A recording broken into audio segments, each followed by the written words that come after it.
A paz do Senhor, eu sou o pastor JC Silva, conectado na lição, e a temática de hoje é sobre o lugar santíssimo e a obra de Cristo.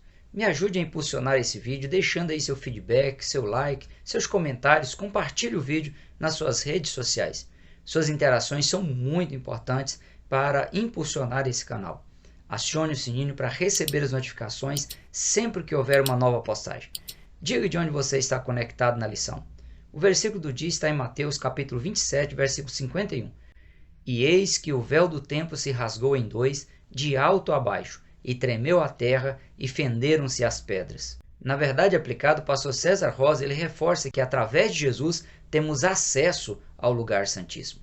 O texto de referência está em Hebreus capítulo 10, versículos 19 a 23, que diz: Tendo, pois, irmãos, ousadia para entrar no santuário pelo sangue de Jesus, pelo novo e vivo caminho que ele nos consagrou, pelo véu, isto é, pela sua carne, e tendo um grande sacerdote sobre a casa de Deus, cheguemo-nos com verdadeiro coração, em inteireza de fé, tendo o coração purificado da má consciência e o corpo lavado com água limpa. Retenhamos firmes a confissão da nossa esperança, porque fiel é o que prometeu. O lugar santíssimo, também conhecido como o Santo dos Santos, é o terceiro e o mais profundo nível de adoração e comunhão com Deus. Era o lugar onde o sumo sacerdote ele experimentava o mais alto grau de experiência espiritual possível de um ser humano suportar. Por isso, o lugar santíssimo era o lugar mais reservado. E ainda que, de forma simbólica, era onde Deus literalmente manifestava a sua presença e a sua santidade entre os filhos de Israel. Com a reflexão de hoje, você perceberá melhor que para acessar o lugar santíssimo na atualidade, somente é possível por meio do resultado do sacrifício de Jesus na cruz do Calvário, na vida da pessoa. O lugar santíssimo era a terceira e última divisão do tabernáculo. Diferente do pátio que possuía duas mobílias, o altar de holocausto e a pia de cobre, e do lugar santo que possuía três mobílias, o candelabro, a mesa dos pães da propiciação e o altar do incenso santo, o lugar santíssimo possuía apenas uma mobília, que era a Arca da Aliança, que foi tema da lição 6 e está disponível no canal.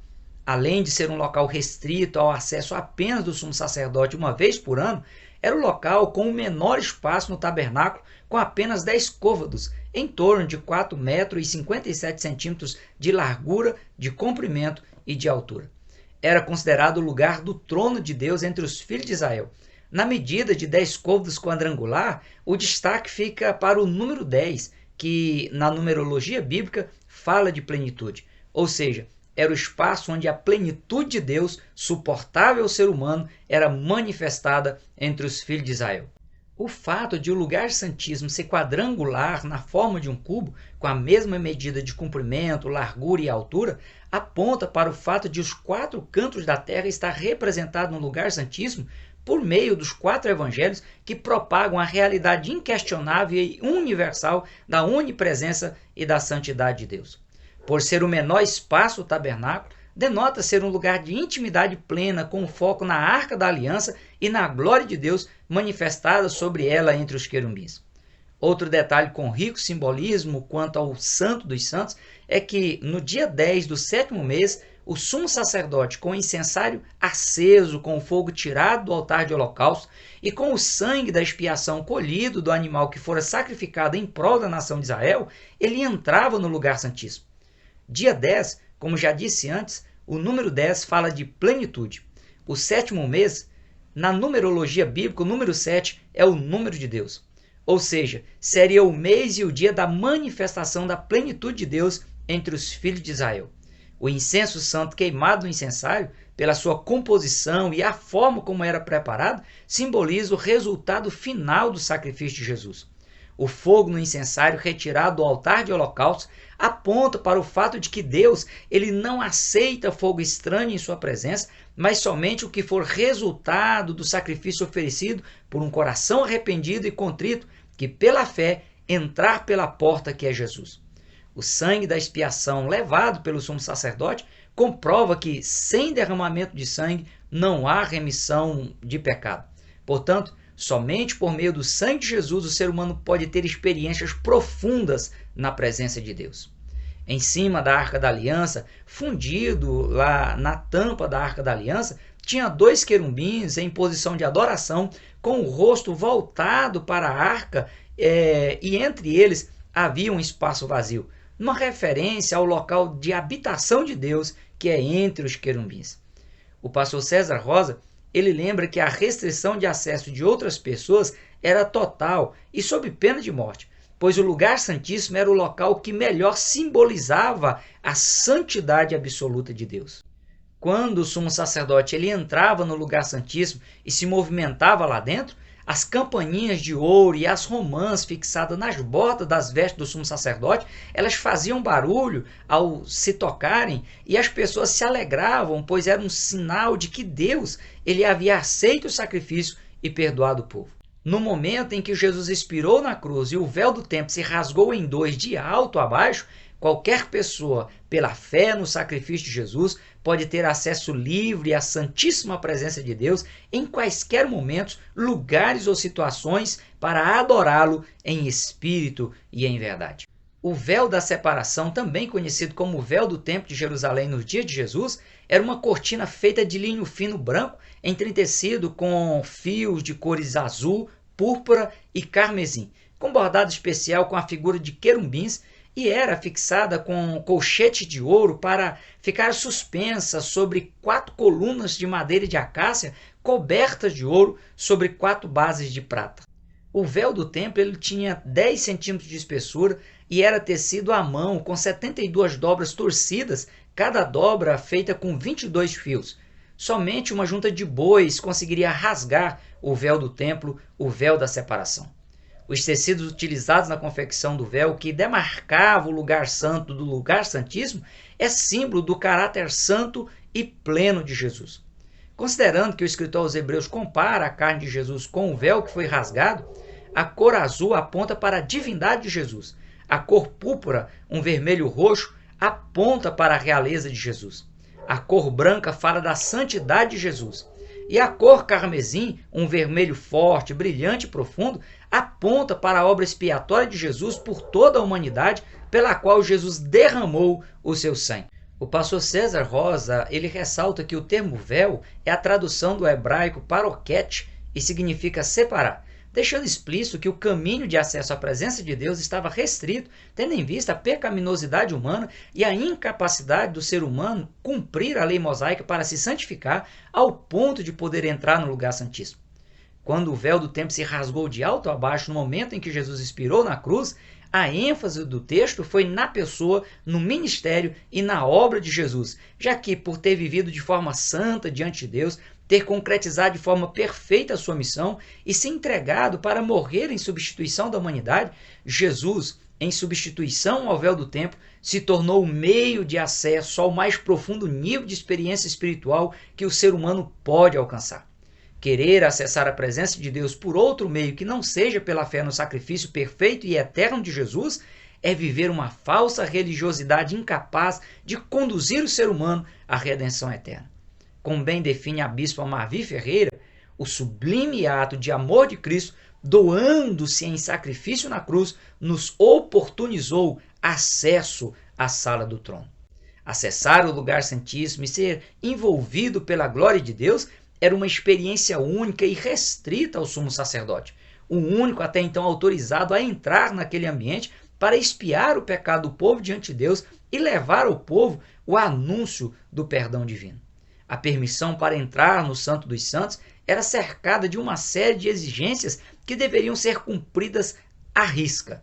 A pessoa precisava ser da tribo de Levi, a tribo sacerdotal. Hoje equivale a pessoa fazer parte do corpo de Cristo, que é a igreja, assumindo o compromisso público de testemunhar e servir Jesus por meio do batismo nas águas. Para ter permissão de acesso ao lugar santíssimo, a pessoa precisava ter sido escolhida por Deus. Precisava também aceitar a escolha divina, se submeter às exigências para o ofício sacerdotal e entrar no tabernáculo pela única porta de acesso. Na atualidade, corresponde aos que dentre toda a humanidade aceitam o chamado de salvação, entram pela porta que é Jesus, se dispõem a se comprometer com a obra de Deus e aceitam ser nomeados por Jesus para irem e produzirem frutos dignos de arrependimento e frutos que permaneçam. Para ter permissão de acesso ao lugar santíssimo, a pessoa precisava se lavar com a água da pia de cobre. Uma figura da pessoa se lavar espiritualmente por meio da internalização e da prática da palavra de Deus para purificar-se da má consciência. Para ter acesso ao lugar santíssimo, a pessoa precisava oferecer um sacrifício no altar de holocausto para expiar os pecados pessoais. O que representa hoje é o sacrifício vivo, santo e agradável a Deus, que é o culto racional do cristão, já que Cristo morreu na cruz em seu lugar e o cristão se reúne para reverenciar o seu sacrifício. A pessoa precisava ainda acender o candelabro com azeite da unção e com o fogo retirado do altar de holocausto, o que equivale a manter a igreja coletiva e individual cheia da unção e do fogo do Espírito Santo. A pessoa precisava ainda manusear os pães da propiciação, uma referência à participação do cristão da ceia do Senhor como um testemunho público da sua comunhão com Deus por meio de uma vida santa, separada para Deus, pois só assim se comprova de fato que a pessoa está em Cristo, somente ela participando do corpo e do sangue de Jesus através da ceia. Por último, e do mesmo modo indispensável, o sumo sacerdote, a pessoa para adentrar no lugar santíssimo, tinha que passar pelo altar do incenso, cuja representação espiritual aponta para uma vida de oração íntima, profunda e permanente, com base no resultado pleno do sacrifício de Jesus. Como se percebe comparando as exigências impostas ao sumo sacerdote com as condições para uma vida cristã saudável, que possibilita a pessoa acessar a santa e gloriosa presença de Deus, hoje é incomparavelmente mais fácil. Basta viver uma vida de santidade, de reverência e de adoração a Deus para estar em sua santa presença e ter experiências espirituais únicas e inexplicáveis. Portanto, valorize o sacrifício de Jesus por sua vida, não banalize o sagrado e viva em novidade de vida. Quanto ao sangue do propiciatório, que o sumo sacerdote ele levava do altar de holocausto para aspergir sobre o propiciatório entre os querubins, era o sangue do animal inocente que havia sido morto para proporcionar perdão ao pecador arrependido, no caso, à nação arrependida, e que ao ser borrifado no propiciatório de acordo com os padrões instituídos por Deus, fazia com que Deus se manifestasse, aceitasse o sacrifício e promovesse o perdão aos pecadores arrependidos. O pastor César Rosa, ele ressalta que Jesus, como o Cordeiro de Deus que tira o pecado do mundo e como o sumo sacerdote, ele aspergiu o seu próprio sangue, abrindo o caminho para a reconciliação do ser humano arrependido e converso a Jesus, à santa presença de Deus Pai. Na última ceia com os discípulos, o próprio Jesus disse: "Este cálice é o novo testamento no meu sangue, que é derramado por vós." Pedro reconheceu dizendo: "Sabendo que não foi com coisas corruptíveis como prata ou ouro que fostes resgatados da vossa vã maneira de viver, que por tradição recebeste dos vossos pais, mas com o precioso sangue de Jesus, como de um cordeiro imaculado e incontaminado, o qual, na verdade, em outro tempo foi conhecido, ainda antes da fundação do mundo, mas manifestado nesses últimos tempos por amor de vós." O escritor aos Hebreus, após incentivar que o cristão adentre com ousadia no santuário celeste pelo sangue de Jesus, ele diz que Jesus é o mediador de uma nova aliança por meio do seu sangue que foi aspergido e que fala melhor do que o sangue de Abel. O pastor César Rosa alerta para a necessidade de se ter cuidado para o cristão não vir a ser enganado por rituais vazios em instituições de ramificações cristãs, mas que vivem debaixo de julgos e modismos teológicos. Essas ramificações banalizam o sagrado, supervalorizam o ser humano nos cultos antropocêntricos, distorcem o real significado do amor de Deus e a sua aversão ao pecado e, por isso, introduzem elementos estranhos ao verdadeiro evangelho de Jesus nas suas liturgias de culto. Ao dizer que a sua missão estava consumada, Jesus ele deixou claro na cruz do Calvário que a sua obra foi realizada em sua totalidade, sem nenhuma pendência. Por isso, o apóstolo Paulo, em tom de advertência, disse: "Não me envergonhe do evangelho de Cristo, pois é poder de Deus para a salvação de todo aquele que crê, primeiro do judeu, também do grego, porque nele se descobre a justiça de Deus de fé em fé, como está escrito, mas o justo viverá da fé." Ainda que nós mesmos, ou um anjo do céu, vos anuncie outro evangelho, além do que já vos tenho anunciado, seja anátema. Como se observa no estudo sobre a tipologia redentora de Cristo apresentada no tabernáculo, todos os detalhes minuciosamente apontam para Jesus e também para a sua obra vicária na cruz do Calvário, o maior sumo sacerdote terrestre e o único que se auto-ofereceu em sacrifício perfeito. Jesus descortinou os mistérios de Deus, que eram prefigurados nos sacrifícios que, repetidas vezes e de formas ininterruptas, eram realizados no altar de holocausto.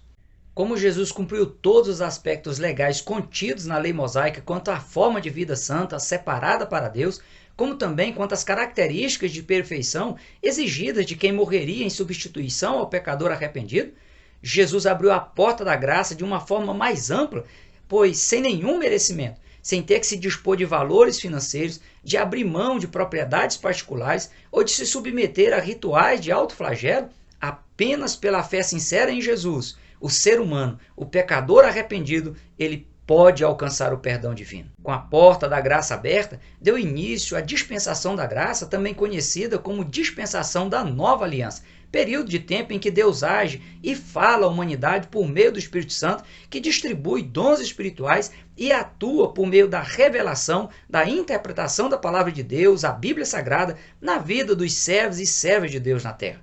O apóstolo Paulo, na defesa de seu ministério, em 3 de suas epístolas, ele fala que havia um mistério oculto desde a fundação dos séculos e que esse mistério ele foi revelado na pessoa de Jesus Cristo, que era a base das boas novas de salvação pregada pelo apóstolo Paulo. Essa afirmação de Paulo ela encontra respaldo na profecia de Jeremias, na qual Deus ele prometeu revelar coisas grandes e firmes, não conhecidas pelas pessoas que se dispõem a clamar por ele. Jesus se colocou e se coloca como mediador da nova aliança em substituição ao sumo sacerdote do tabernáculo e dos animais que eram sacrificados no altar de holocausto, os mediadores da aliança mosaica, a antiga aliança. Um dos mistérios revelados por Jesus na nova aliança e comunicado pelo Espírito Santo é a inserção do pecador arrependido, lavado e remido no sangue de Jesus, na condição de filho de Deus. Tendo em vista a mediação feita por Jesus, o cristão também se torna embaixador de Deus na terra e concidadão dos santos e da família de Deus. Além disso, como resultado da ação de Jesus como mediador da nova aliança, o Espírito Santo, que é o representante de Jesus na terra e age na igreja, na vida das pessoas, ele intercede diante de Deus pelo pecador arrependido e quebrantado com gemidos inexprimíveis. Quando o apóstolo Paulo diz que a letra mata e o Espírito vivifica, ele está justamente falando da importância de Jesus ter inaugurado a nova aliança, pois é quase humanamente impossível ao ser humano cumprir toda a lei para ser salvo por ela, e em não cumprindo a lei, morre espiritualmente e fisicamente. Em toda a história da humanidade, apenas um único ser humano ele conseguiu cumprir toda a lei, viveu sem cometer um único deslize moral, físico ou espiritual. Esse ser humano foi Jesus Cristo.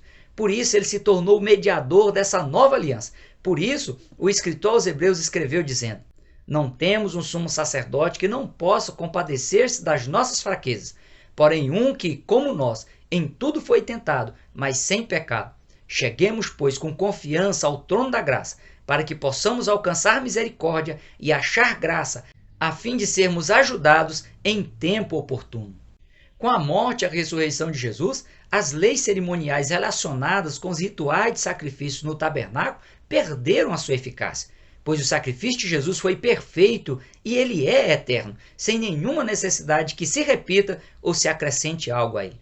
Muito mais que uma obrigação, que uma responsabilidade cristã, o cristão, por gratidão a Deus, a tudo quanto Jesus fez em prol da humanidade, deve testemunhar do amor de Deus a outras pessoas para que elas também sejam alcançadas pelo Evangelho e também para aquelas pessoas que ainda não decidiram aceitar a Jesus como seu único e suficiente Salvador. O caminho à santa presença de Deus está plenamente aberto por meio de Jesus, que é a porta de acesso perfeito a Deus. E quem entrar por ele, salvar-se-á, entrará e sairá e encontrará alimento saudável para a sua alma. Aproveite o caminho livre e, se ainda não o fez, se aproxime de Deus confessando a Jesus como seu Senhor e Salvador e se beneficie do eterno e perfeito sacrifício no qual Jesus deu a sua própria vida para lhe proporcionar a redenção eterna. Essa é a melhor forma de agradecê-lo por estar aí incluído no plano de salvação da humanidade. Que Deus em Cristo continue abençoando a sua vida e a sua família.